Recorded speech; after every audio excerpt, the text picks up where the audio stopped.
네, 오늘 우리에게 주시는 하나님의 말씀 먼저 보겠습니다. 마가복음 5장 25절로 34절까지의 말씀, 저와 여러분 한 절씩 번갈아 가면서 읽으시고 마지막 절 함께 읽겠습니다. 12해를 혈루증으로 알아온 한 여자가 있어 많은 의사에게 많은 괴로움을 받았고 가진 것도 다 허비하였으되 아무 효험이 없고 도리어 더 중하여졌던 차에 예수의 소문을 듣고 무리 가운데 끼어 뒤로 와서 그의 옷에 손을 대니 이는 내가 그의 옷에만 손을 대어도 구원을 받으리라 생각함일러라. 이에 그의 혈루 근원이 곧 마름에 병이 나은 줄을 몸에 깨달으니라.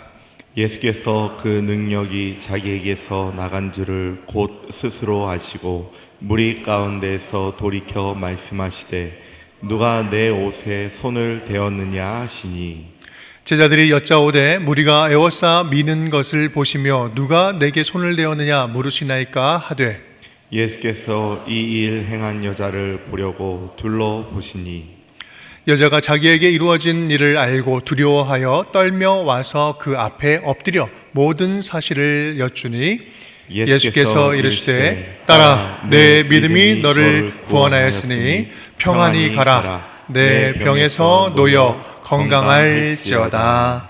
아멘. 안녕하십니까. 새로 부임한 양희준 목사입니다. 네. 사실 제일 어색한 게 저거 볼 때거든요. 저랑 좀 다르게 생겼다 생각하는데 어떻게 똑같이 생겼나요? 저랑? 네. 처음 보시는 분도 이제 가까이서 처음 보시는 분도 계실 텐데 제 첫인상 어떠십니까? 말 안 하셔도 됩니다. 얼마 전에 저한테 그러셨어요. 무섭게 생기셨어요 라고 이렇게 얘기를 하셨었어요. 많이 듣는 첫인상 중에 하나가 무섭게 생겼다입니다. 네, 이제 하도 들어서 익숙해서 괜찮은데요. 다만 안 문다는 거, 안 잡아먹는다는 거 기억하시고 잘 이렇게 함께 지어져 나가면 좋겠습니다. 이제 제가 부임한 지 열흘 정도 됐습니다. 열흘 정도 됐는데 우리 성도님들께 제가 가장 많이 들은 이야기가 뭘까요? 혹시 아시나요? 혹시 짐작되십니까? 뭘 많이 들었을까요? 이거였습니다. 우리 교회 느낌이 어떠셨어요? 이거였습니다. 그럼 제가 뭐라 대답하겠습니까? 별로였어요. 이거 괜히 왔어요. 이렇게 얘기하겠습니까? 근데 그 질문을 들을 때 무슨 생각이 들었냐면 제가 이제 우리 교회뿐만 아니라 여러 교회에서 사역을 했겠지 않겠습니까?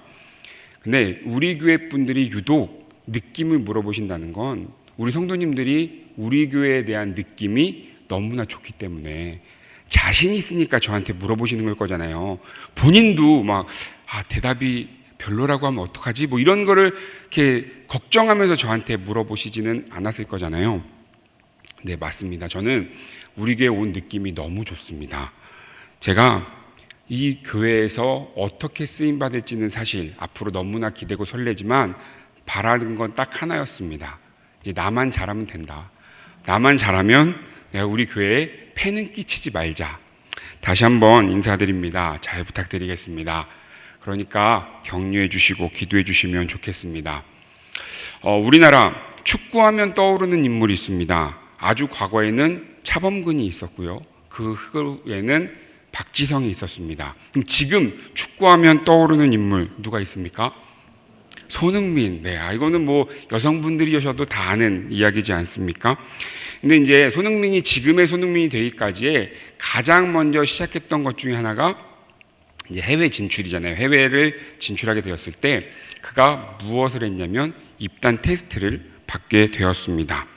근데 지금의 손흥민이 이제 LA로 갔는데 미국으로 이제 가게 됐는데 지금 그때 위치의 입단 테스트와 처음 해외 진출을 하게 되었을 때 입단 테스트의 마음은 얼마나 차이가 있었겠어요. 그 어린 나이에 낯선 땅에 가서 자신이 좋아하는 축구를 시작하게 되었을 때 얼마나 설레면서도 두렵고 떨렸겠습니까? 제가 지금 그 마음입니다. 제가 지난주에 우리 이원철 선교사님 오셔서 말씀 전해주셨잖아요.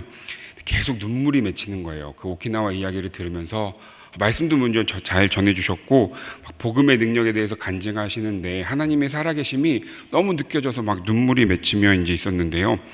이제 그게 한 주 후인 저에게는 은혜로 다가왔을까요? 부담으로 다가왔을까요? 얼마나 부담됐겠습니까?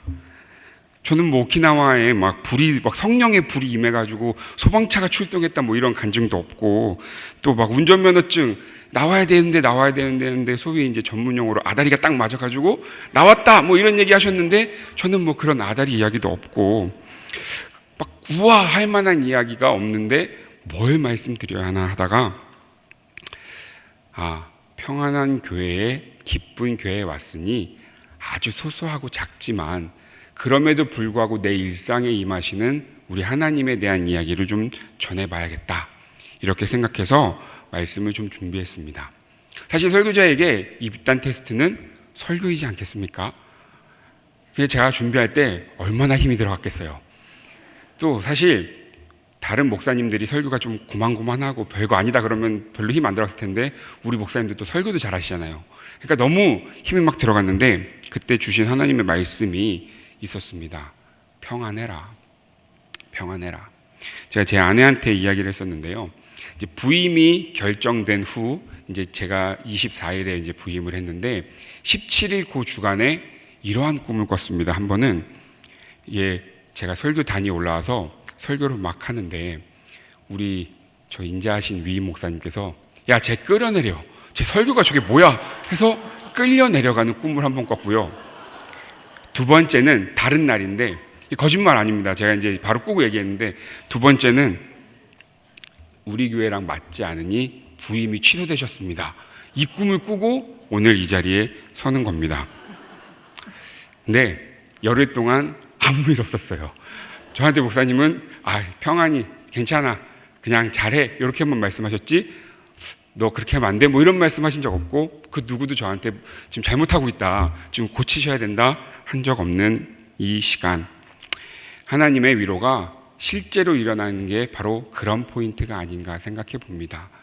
나는 되게 걱정하고 두렵고 떨리지만 하나님은 하나님께서 마음을 통해 주시기도 하고 읽는 말씀을 통해 주시기도 하고 때로는 지금 내 옆에 가장 가까운 사람을 통해서 주시는 그 말씀이 오늘 저에게 위로가 되듯이, 오늘 우리가 듣고 나눌 이 하나님의 말씀이 우리 모든 거룩한 빛 운정교회 성도님들에게 참 평안과 위로로 다가오셨으면 좋겠습니다. 오늘 본문은 너무나 잘 아시는 말씀일 겁니다. 12해 동안 혈루증을 앓아온 한 여인의 이야기. 이 혈루증이 한자 그대로 피가 이제 샌다라는 말인데요. 여성으로서 매월 정기적으로 이제 하나님께 그 창조된 그것 중에 하나가 이제 월경을 하게 되는데, 그것 외에 피가 계속해서 하혈하는 것. 지금 시대로 이야기를 한다면 뭐 만성 자궁 출혈병으로 이제 뭐 자궁 근종이나 뭐 이제 이런 쪽으로, 그래서 지금은 좀 치료를 그래도 할 수 있는 병이지만 당시에는 이제 시대가 시대인 만큼 쉽게 고칠 수 있는 병이 아니었다라는 겁니다. 그래서 오늘 성경에서도 이야기하는 것은 무엇이었냐면 이 여인이 정말로 많은 고통을 받았다, 이렇게 이야기를 합니다. 그래서 이 여인에 대한 사건을 오늘 본문은 조명하고 있는데, 그런데 이제 예수님께서는 이 사건을 마주하기 전에 그 전에 하나의 사건을 더 마주하게 됩니다. 그게 무엇이었냐면 회당장 중에 한 사람이었던 야이로라는 사람이 자신의 딸이 너무나 아파서 예수님께 와서 이렇게 이야기를 합니다. 예수님, 제 딸이 지금 죽게 생겼습니다. 그런데 예수님께서 오셔서 손만 한번 올려주시면 제 딸 살아날 수 있을 것 같아요. 그러니까 제발 좀 와주시면 좋겠습니다. 이러한 간절한 아버지의 이야기가 본문 앞에 있다라는 겁니다. 수많은 사람들 중에 특별히 이 회당장 야이로, 회당장의 당시의 위치를 보면 우리가 알다시피 종교 지도자들 중에서도 좀 높은 쪽에 있는 사람이었습니다. 그러니까 당연히 예수님께서 그 이야기를 들었을 때 모두가 기대하는 건 지금 저 회당장의 딸을 살리기 위해 예수님의 걸음걸이를 빨리 재촉해서 옮겨야겠구나라는 생각이 주위에 있었다라는 겁니다. 그런데 그때 이 여인이 등장하는 겁니다. 26절 말씀에 보면 이러한 말씀이 있습니다. 많은 의사에게 많은 괴로움을 받았고 가진 것도 다 허비하였을 때 아무 효험이 없고 도리어 더 중하였던 차에라고 설명을 하고 있다라는 겁니다. 자신이 할 수 있는 모든 것들을 다 했습니다. 이 여인은. 그런데 차도는커녕 계속해서 나빠지고 있는 상황. 거기에다가 당시의 여인 하면 어떠한 위치였습니까? 지금 우리들이야, 여기도 지금 앉아 계신 분들은 대부분 여성분들이 많으시고 집안에서도 누가 제일 세십니까? 엄마들이 세시지 않습니까? 그러니까 여성들의 위치가 상당히 높아졌지만 이 당시에 여성은 어떻습니까? 사회적 지위가 엄청나게 낮았고 경제 활동도 많이 제한되었으며 가진 것 자체를 소비한다는 게 부담스러운 상황이었다라는 겁니다. 또한 회당장이라는 사람의 딸을 살리는 것과 지금 천하디천한 이 여인이 돌아다니다 예수님 앞에 나온 이 상황은 누가 봐도 왜 예수님이 지금 여기에 머무르시려고 하지? 라는 시선을 줄 수밖에 없었다라는 겁니다.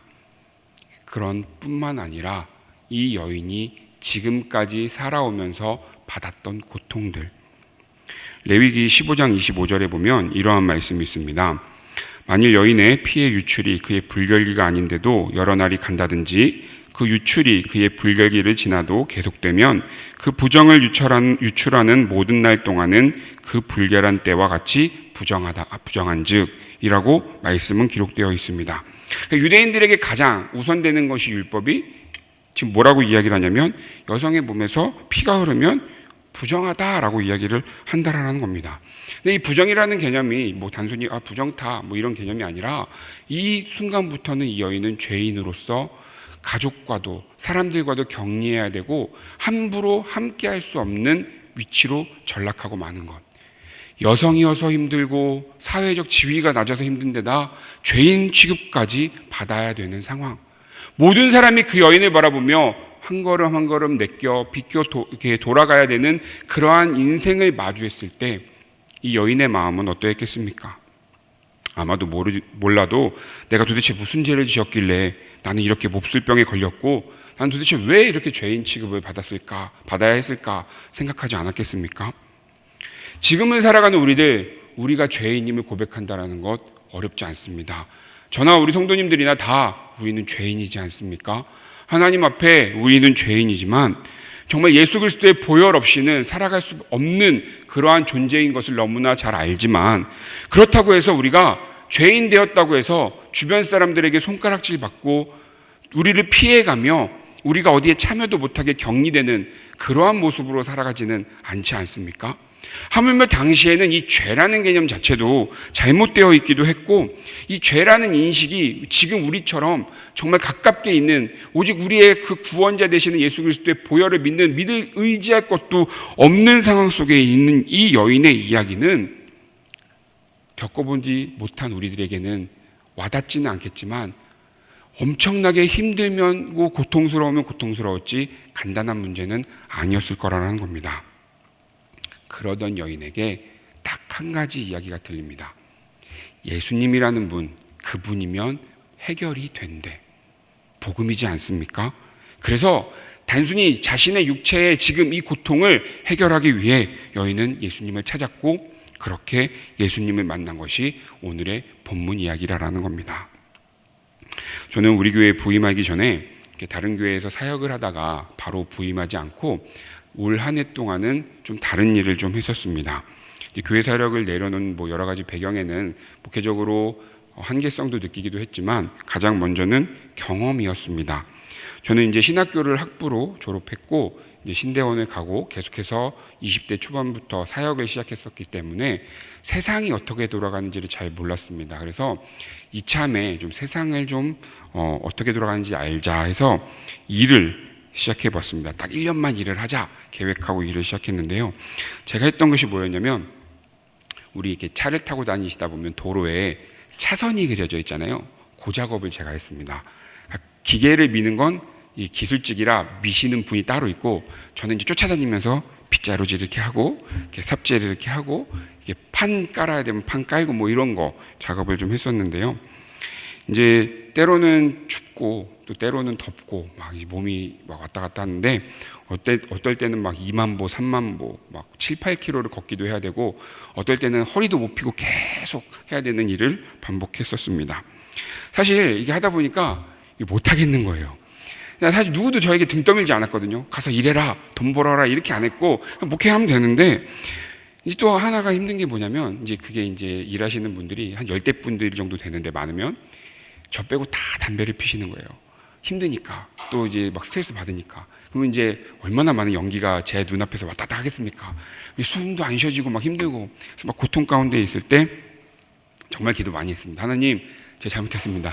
저 그냥 다시 돌아가면 안 됩니까? 뭐 했는데 뭐 하나님이 열시지 않으니까 뭐 계속 안 됐죠. 그래서 있다가 이제 돌아본 주마등처럼 돌아갔던 게 뭐였냐면 제가 이제 목회한 지 한 17년 정도 됐는데 이제 교육 시절부터 파트부터 시작하면 한 17년 정도 됐는데 어느 때는 하나님의 은혜로 정말 하나님의 은혜로 제가 아무 힘을 쓰지 않아도 잘 됐을 때도 있지만 때로는 막 제 어깨에 힘이 들어가야 되고 아무리 노력해도 안 되고 하는 일들이 반복되었지 않겠습니까? 또한 막 그냥 스스로의 힘으로 하려고 만부딪히고 막 이랬던 그 모든 시간들이 주마등처럼 지나가면서 딱 하나의 결론이 내렸습니다. 시간은 중요한 게 아니구나. 일하시는 분은 하나님이시구나. 하나님이 가라 하시면 갈 수 있는 거고 하나님이 가지 말라고 하면 내가 아무리 노력해도 못 가는구나. 너무나 힘든 그 시기 속에 하나님께서 계속해서 마음 주신 건 교회를 열어주신 것도 아니었고 사역의 현장으로 돌아오게 하신 것도 아니었지만 딱 하나였습니다. 내가 너를 사랑하니까 좀 평안히 해봐라. 너무나 감사하잖아요. 너무나 힘든데 근데 다음날 또 가서 삽질하고 빗자루질하면 하나님 도대체 살아계신가? 뭐 이럴 때 목사인 저도 수없이 헷갈리는데 지금 이 여인이 예수님을 만나기까지 걸어오는 그 수많은 여정 속에서 과연 될까? 이루어질까 하는 의심이 얼마나 많이 있었겠습니까? 옷자락 만지면 정말 나을까? 예수님이라는 분을 만나면 내가 회복될까? 그런데 결론이 뭡니까? 나았다라는 겁니다. 이 여인이 거기까지 가기에 얼마나 힘들었는지는 모르겠지만 그 여인이 12년 동안 얼마만큼 핍박을 받았는지는 모르겠지만 어찌되었던 예수님을 만났고 예수님께 나아갔더니 이 여인의 삶은 바뀌었다라는 겁니다. 그리고 예수님은 이렇게 말씀하십니다. 34절에 보면 이러한 말씀이 있습니다. 우리 34절 말씀 함께 읽겠습니다. 예수께서 이르시되 따라 내 믿음이 너를 구원하였으니 평안히 가라. 내 병에서 놓여 건강할지어다. 아멘. 이 이야기를 들었을 때 그 여인이 얼마나 많이 울면서 예수님을 바라봤겠습니까? 예수님은 또 얼마나 온화하고 인자한 모습으로 그 여인에게 말씀하셨겠습니까? 평안하라, 건강해라, 딸아. 그 이야기. 저의 결론이 그렇습니다. 제가 운정교회를 오게 되었을 때 이 8개월이라는 시간은 얼마나 제가 교만한 사람인지를 깨닫게 하는 시간이었습니다. 저는 우리 위임 목사님과의 첫 만남, 이 세상에는 이런 목사님도 계시구나 이런 생각도 했었고요. 또 우리 교역자실, 어떤 분은 정말 못하는 게 없어 보입니다. 다 잘하는 능력자. 또 어떤 분은 버팀목처럼 든든하게 서 계시는 분이 계시고요. 또 어떤 분은 뭐 저렇게까지 겸손하실 필요가 있나, 저 병 아닌가 할 정도로 겸손하신 분도 계시고요. 또 어떤 분은 저런 개그를 왜 하지? 하지만 또 곳곳에서 하시는 그런 목사님도 계셨고, 또 어떤 분은 딱 봐도 그냥 사나이를 표방하는 목사님도 계셨고, 세심하게 배려해 주시는 분, 착하기도 착한 분들, 이런 분들이 저에게 너무나 잘해 주셨는데 그분들이 하나같이 공통적으로 이야기한 게 뭐였냐면 우리 교회 성도님들 너무 좋으세요 였습니다. 입 바른 소리가 아니고요. 진짜 우리 목회자들이 늘 하는 얘기가 우리 성도님들 너무 좋다입니다. 제가 하나님 앞에 너무나 힘들어서 육체적으로도 힘들고 그 냄새의 고통 속에 제 교만을 깨닫고 스스로 낮아지고 있고 자존감도 떨어지는 그 상황 속에 우리 교회를 오게 되었을 때 어떠한 응답의 기쁨이 있었겠습니까? 이제 아시는 분들은 아시겠지만 저는 집이 양주입니다. 양주. 이제 곧 이사를 오는데 이제 집이 좀 안 맞아서 이제 10월 달에 이사를 와서 지금은 이제 교회를 배를 통해 이제 왔다 갔다 해요. 근데 이제 뭐 양주 해봐야 1시간밖에 안 걸려서 사실 우리 성도님들도 직장 출근하실 때 1시간 정도는 왔다 갔다 하시잖아요. 그래서 괜찮기는 한데 이제 양주가 어쨌든 조금 멀기도 하고 우리 교회 이제 교회 면접을 줌으로 봤습니다. 줌 영상으로. 그래서 목사님 계셨고 이제 안 목사님 계셨고 장로님 계셨고 해서 이렇게 면접을 보는데 이게 대회인지 모르겠습니다. 허락 안 받고 지금 이야기하는 거긴 한데 네. 면접을 보는데 목사님하고 이제 이런저런 얘기를 하시다가 이제 질문을 하는데 제가 대답한 답변하고 목사님이 이제 그거에 대한 설명을 해주시는 말씀이 다른 거예요. 그럼 면접을 보는데 제가 얘기한 답하고 목사님 말씀이 다르다. 그럼 어떤 생각이 들겠습니까? 아, 나 안 됐구나. 내가 지금 헛소리 했구나. 뭐 이런 생각 들지 않겠습니까? 그래서 이제 면접 잘하고 나서 아내한테도 그 얘기를 했습니다. 이번에도 안 된 것 같아. 그냥 마음 편히 갖자 했는데 그리고 나서 이제 제 일을 막 열심히 하고 있는데 안 목사님한테 전화가 온 거예요. 우리 교회에서 목사님을 청빙하기로 결정했습니다. 그 전화를 딱 받는데 너무나 감사하고 눈물이 흐르면서 지금까지 비록 진짜 8개월밖에 안 되는 시간이었지만 몸이 힘들어서 그런 일을 해서가 아니라 하나님의 그 사랑을 내가 너무나 잊고 살았던 그 시간들이 막 스쳐 지나가니까 너무 감사했던 겁니다. 그렇게 될까? 내 길은 무엇이었을까? 고민하고 교만했던 그 시기에 힘든 것들을 다 내려놓고 기쁨으로 딱 이 자리에 왔을 때 만난 우리 목사님들과 성도님들,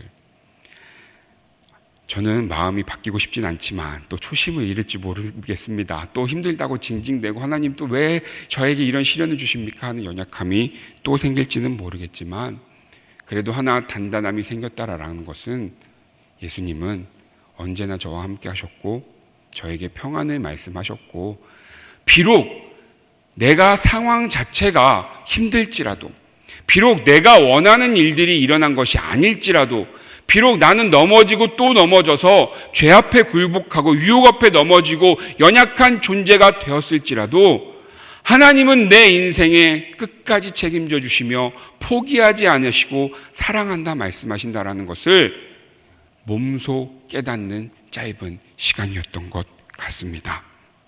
사랑하는 우리 성도님들의 삶이 저보다 더 스펙타클 하셨을 수도 있고 더 힘드셨을 수도 있고 정말 수많은 위기 속에서도 정말 간신히 내가 일어날 수 있을까 하던 그 인생 속에서도 일어날 수 있으셨던 것은 하나였지 않습니까?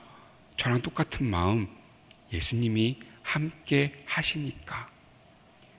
우리 인생에 아무런 변화가 일어나지 않을지라도 설령 내 몸이 너무나 아파서 하나님께 매달렸지만 왜 하나님은 지금도 나를 치유하시지 않는가 원망 섞인 그 울음 속에도 하나님의 때에 하나님의 계획은 반드시 우리에게 평안으로 찾아온다라는 것, 그것을 믿는 우리 모두가 되셨으면 좋겠습니다. 또한 이 말씀대로 이 여인이 참된 삶을 회복했듯이 예수님께서 우리와 함께 하심을 믿으면 참된 삶이 회복될 줄 믿습니다. 우리 시간 함께 찬양하고 기도의 자리로 나아갔으면 좋겠습니다. 저는 오늘 처음 이 자리에 섰지만 하나님은 오늘 저와 우리 성도님들 그리고 우리 거룩한 비 운정교회의 만남을 만세전부터 예비하셨을 줄 믿습니다. 같이 지어져 나아갈 때 저든 우리 성도님들이든 우리 이 땅의 모든 교회든 예수님의 참 평안이 언제나 우리 삶에 넘치기를 간절히 소망합니다.